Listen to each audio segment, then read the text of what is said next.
So this story, EA Sports College Football, coming July 2023, exclusive to PS5 and Xbox Series S. So this story, which was dropped about a week ago, suggests that the college football franchise and game series is coming back under a new title, EA Sports College Football, and some more details of this game have emerged. We'll see that it's being released in July next year, so that's only a few months away, and this is just ahead of the start of the next college football season. We also see some exclusives, as mentioned in that title, to PlayStation and Xbox, and that it won't be released for previous gen systems. Just off of that entry-level info, would love to get your insights. I want to start with you, Jeff, because I feel like this is a game you'll play. Chris, I want to hear from you as well, since you found this story, and we all find it, I think, interesting. Yeah, this is my jam. This used to be one of my favorite games. I mean, they basically take Madden and just turn it into college football. So it's surprising that I think they stopped publishing it due to more legal issues than actual financial. There was the whole Ed O'Bannon lawsuit with college sports, and they were caught up into that, and the players not being able to profit off their name, image, and likeness. That has all changed in the college landscape. So now it's opened the pathway for this game to come back out. I think it will sell very well, particularly the first year, because there's a ton of pent up demand, I believe. Historically, I don't think this was actually like a huge seller for EA. Like Madden, I believe, is maybe a 6 to 8 million unit a year game. This was probably something more like 1 or maybe 1 to 3.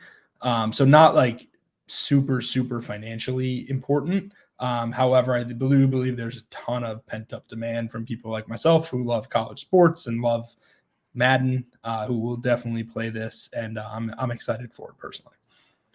Chris, I want to hear from you. You know, the report continues that there's a big question over the legalities in the report, whether or not, real players will be featured. Jeff made a great point, I think, about whether or not this is profitable or just something fun for them to do. What's your take on this story, on the exclusivity, on its impact on college football? So here's my take. The reality is the last NCAA game, it was on Xbox 360. I think you could buy that today for like $350. Like, there's clearly a demand for this title. And what I'm fascinated about mostly is that it's not on PC. We've all sat here with our pom-poms about how big the PC market's growing, XYZ, but this is only on PS5 and only on Xbox. And I think it's because we want something else besides Madden. And, the thing that made NCAA football so attractive to people, maybe didn't sell quite as bonkers as Madden, is just it's just a lot that the game brought to the table. A lot of playbooks, a lot of schools, a lot of teams, a lot of like nice little touches, things that you see in like an NBA 2K now, where they just take these really small minutiae that really just brings you into the game. And so I see this being a major success because, to Jeff's point, there's pent up demand. And to have to buy an Xbox 360 disc for $350, like, I mean, hey, there's an NFT right there, right? Like, this is fantastic. This is worth something. But again, the thing that really I have somebody scratching my head is the no PC. Because when I look at the no names for the players, newsflash, kids, back in my day, there were no names of players. There were just little blocks with numbers on it. And those are your players. And so, this idea that, we want the players, okay, fine. If it was on PC, the mod community would just eat that up and give you all that as well. So I am really curious as to why the PC market is being overlooked here. But I do think that this game is going to come out swinging big. I wonder if they're avoiding the PC market specifically because of that issue, Chris, where the mod community could address that. It's an interesting take, I think. And also, if you look at jersey sales, right, the players, at least my school, USC, on the field, no names on their jerseys. If you go to the bookstore, all the jerseys sold have their last names on the back. I always found that interesting why they did that. Probably having to do, of course, with the players' recent ability to profit from their name and likeness now in college. Let me catch up on a few of these comments before we hear from Lindsay on this story. Paul saying it's fun to be watching and not having to do any work. Yeah, I bet. I'm glad to have you here with us. Matt, I'm so worried about this game because they haven't made a college football game since 2014. However, EA has been butchering Madden for the last 9 years. Agreed. I think we all agree with that one. Actually, the last college football game I remember was probably when I was in school, around 2006, 2010 years. We used to play Option Dash, one of the game modes, on repeat, just with different college teams. Matt also saying this is probably going to be a reskin of Madden and will end up being terrible because EA hasn't made a good Madden game in years. Who's the production studio? I'm gonna push back on you, Matthew, because I don't think it's, what is it? Tiburon was the original software team behind Madden. That's I think right. these are different guys. Might be a completely different engine.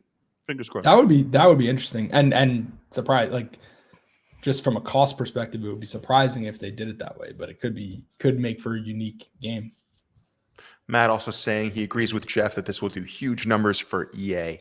I think there's a huge market for this. There's a huge demand. People have been waiting for this game. So if nothing else, the hype is real. I think we're all excited to hear more about the pre-sale figures and what they release. This is finally a story with some teeth to it, right? A release date, exclusivity. So that the next story will be more telling. Chris also weighing in, give me an EA basketball game to rival the 2K series. Chris, do you mean an EA collegiate basketball game or something for pro? Because you're saying rivaling 2K. I wonder if you mean by sales or by specific pro genre. And lastly, on the comments, Paul here is saying they have all that money that went to FIFA to spend now.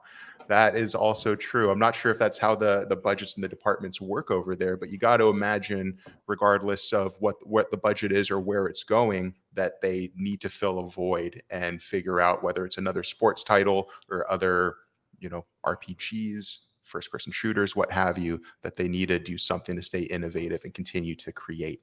Lindsay, any final thoughts for us, or do you want to take the lead on our next story? Dealer's choice. Actually, I guess I'm the dealer. Yeah, you are the dealer. And I do have one final thought. I do think that this is going to do numbers because people have been waiting for it for so long. But the success of the continued franchise also depends a lot on how well this game is made, being that, the one that comes out the year after this and the one that comes out the year after that. Like if this first one kind of flops, then they are in for it when it comes to 2 years next. So they really have to get this one right, and then they can make a bad game afterwards.